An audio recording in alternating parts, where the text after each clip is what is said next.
नमस्कार मित्रों, eleven classes के इस वीडियो सेशन में आपका बहुत बहुत स्वागत है। मेरा नाम विवेक है। प्रवीर पुरकायस्थ जो न्यूज़ क्लिक के प्रधान एडिटर थे, उनकी रिहाई हो गई है। सुप्रीम कोर्ट ने उनकी गिरफ्तारी को अवैध बताया है। तो किस कानून के तहत उन पर मुकदमा कायम किया गया था? UAPA unlawful activities protection act के तहत इन पर मुकदमा कायम किया गया था। तो सुप्रीम कोर्ट ने उसको निराधार अवैध बताते हुए इनकी रिहाई कर दी है। तो आज हमें यह जानना जरूरी हो जाता है कि यूएपीए एक्ट क्या होता है, उसकी क्या क्या बातें हैं, जमानत उसमें मिलती है या नहीं मिलती है, उसका संवैधानिक प्रावधान क्या है। तो आज इस वीडियो सेशन में हम इन सभी मुद्दों पर बात करेंगे। खबर क्या है? 15 मई को सुप्रीम कोर्ट ने प्रवीर पुरकायस्थ की जो गिरफ्तारी थी उसको अवैध माना है। अक्टूबर के महीने में पिछले वर्ष 2023 को इनको दिल्ली पुलिस के तहत गिरफ्तार कर आईपीसी इंडियन पेनल कोड की विभिन्न धाराओं और अनलॉफुल एक्टिविटीज प्रोटेक्शन एक्ट 1967 की विभिन्न धाराओं के तहत इनको गिरफ्तार किया गया था।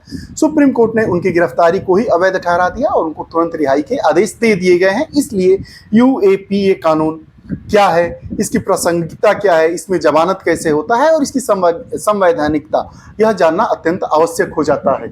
यूएपीए कानून के मायने हम समझेंगे, इसके तहत जमानत के क्या प्रावधान है और जो अनलॉफुल एक्टिविटीज प्रोटेक्शन एक्ट है उसकी संवैधानिक स्वतंत्रता के बारे में हम बात करेंगे।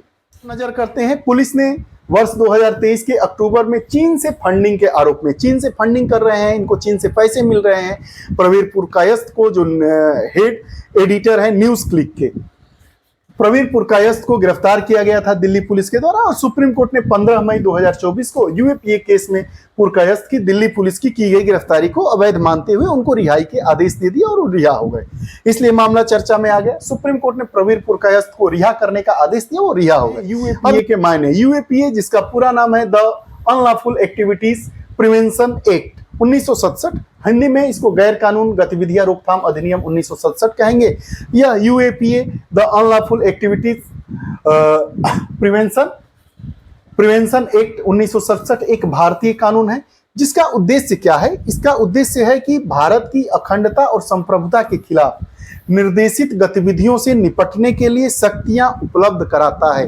जो हमारी भारत की अखंडता है और संप्रभुता है उसके खिलाफ अगर कोई कार्य करेगा तो ऐसी शक्तियों से निपटने के लिए यह जो हमारा कानून है यूएपीए शक्ति प्रदान करता है। साथ ही साथ गैर कानूनी गतिविधियों रोकथाम में संशोधन अधिनियम 2019 ने केंद्र सरकार के लिए, इसमें संशोधन हुआ 1967 वाले में संशोधन हुआ 2019 में, और इसने केंद्र सरकार के लिए कानून की उचित प्रक्रिया के बिना व्यक्तियों को आतंकवादी के रूप में नामित करना संभव बना दिया। इसी पर यह पूरा मामला हो जाता है। कानून की उचित प्रक्रिया क्या है इसके बारे में भी हमने अपने पहले वाले वीडियोस में बात की थी। को आतंकवाद विरोधी कानून के रूप में भी जाना जाता है। इसके तहत जमानत का क्या प्रस्ताव है?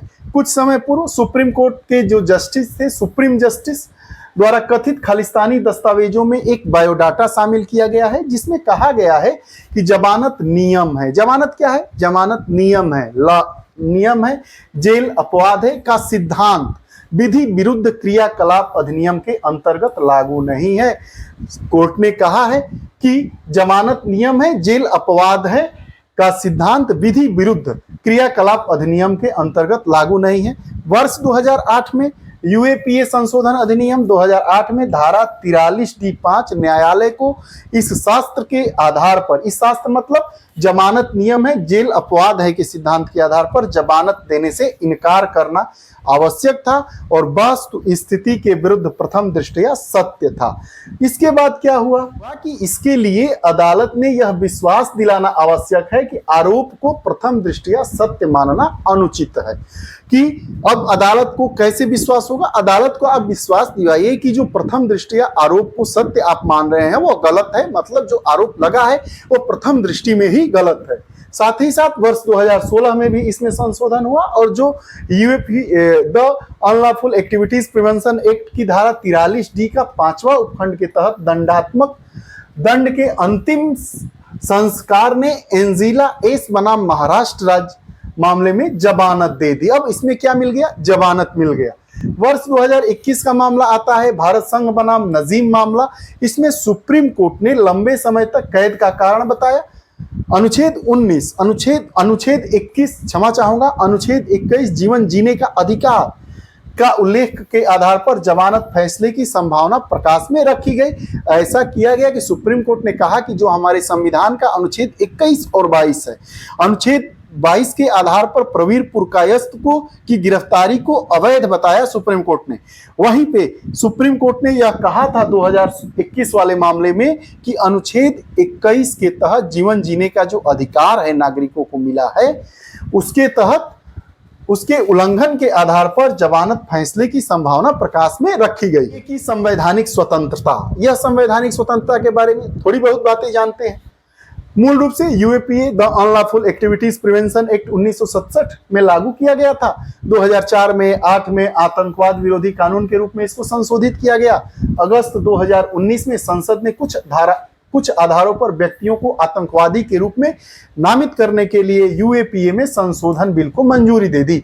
2019 के अगस्त महीने में संसद ने कुछ आधारों पर आतंकवादी के रूप में नामित करने के लिए इसमें संशोधन ला दिया और 2019 से यह कानून संसद को और ज्यादा शक्ति प्रदान कर दी। आतंकवादी गतिविधियों की अस्पष्ट परिभाषा क्या है कि यूएपीए के अंतर्गत आतंकवादी गतिविधियों की परिभाषा आतंकवाद का मुकाबला करते हुए मानवाधिकारों और मौलिक स्वतंत्रता के संरक्षण पर यूनाइटेड नेशन के विशेष प्रतिवेदन द्वारा प्रचारित परिभाषा से भिन्न है। यह कहा जाता है कि जो UAPA the unlawful activities prevention act है, उसके तहत जो आतंकवाद की परिभाषा दी गई है वह यूएन द्वारा आतंकवाद की जो परिभाषा दी गई है उससे भिन्न है।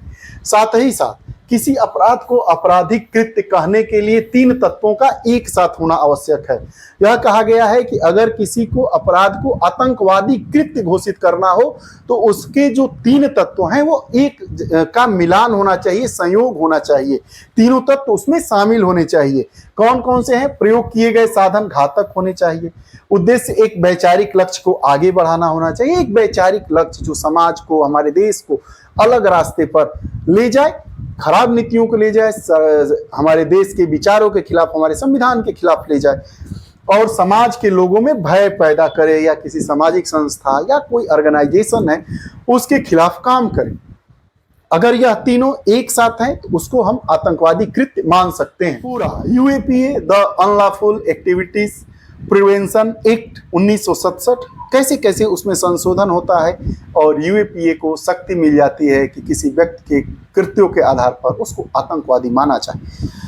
जो प्रवीर पुरकायस्थ हैं, जिनकी गिरफ्तारी को सुप्रीम कोर्ट ने अवैध मानते हुए उनको 15 मई को रिहा करने का आदेश दे दिया है दिल्ली पुलिस को, उनकी रिहाई हो गई है और तभी से यूएपीए कानून चर्चा का विषय हो गया है। आज की इस कक्षा में हमने पुरकायस्थ पर जो सुप्रीम कोर्ट का निर्णय आया है, यूएपीए कानून की वैधानिकता, अवैधानिकता, संवैधानिकता और जमानत की क्या प्रक्रिया है उस पर हम लोगों ने बात किया। साथ ही साथ उससे संबंधित हमने कुछ मामलों में सुप्रीम कोर्ट के निर्णय को जाना। आपको हमारा यह वीडियो सेशन कैसा लगता है कमेंट बॉक्स में अपने विचार जरूर दीजिएगा। पुनः नई कक्षा के साथ उपस्थित होंगे, तब तक के लिए बहुत बहुत धन्यवाद। नमस्कार।